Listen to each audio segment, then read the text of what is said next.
saya Indriya Nufrianti, INPM 17023, Fakultas Ekonomi dan Bisnis, jurusan Ekonomi Pembangunan, Universitas Bung Hatta. Nah, langsung saja Indriya akan membahas tentang distribusi frekuensi.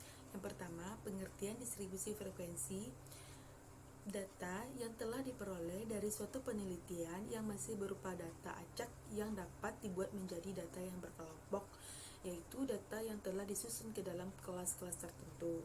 Daftar yang memuat data berkelompok disebut distribusi frekuensi atau tabel frekuensi. Nah, adapun menurut beberapa ahli, yaitu menurut Hasan, distribusi frekuensi adalah susunan data menurut kelas-kelas, interval tertentu atau menurut kategori tertentu dalam sebuah daftar. Yang kedua, menurut Ridwan, distribusi frekuensi adalah penyusunan suatu data mulai dari terkecil sampai terbesar yang membagi banyaknya data ke dalam beberapa kelas.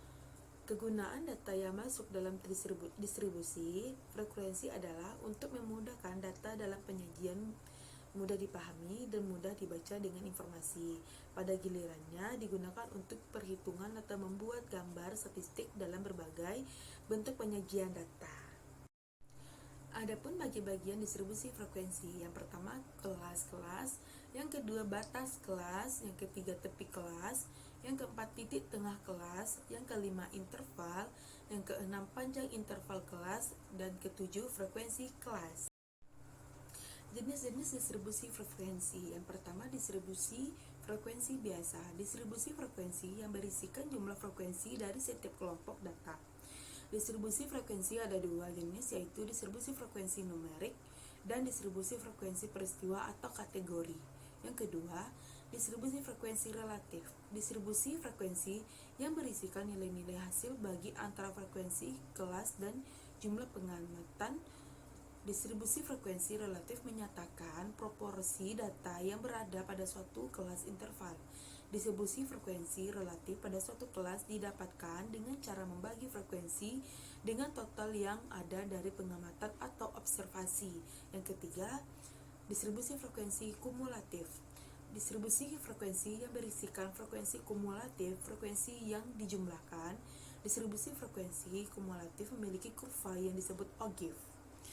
Ada macam dua distribusi frekuensi kumulatif. Yang pertama, distribusi frekuensi kumulatif kurang dari, dan kedua, distribusi frekuensi lebih dari. Histogram, poligon frekuensi, dan kurva. Histogram dan poligon frekuensi adalah dua grafik yang sering digunakan untuk menggambarkan distribusi frekuensi. Histogram merupakan grafik batang dari distribusi frekuensi dan poligon frekuensi merupakan grafik garisnya. Adapun kurva frekuensi. Kurva frekuensi di sini berbagai macam.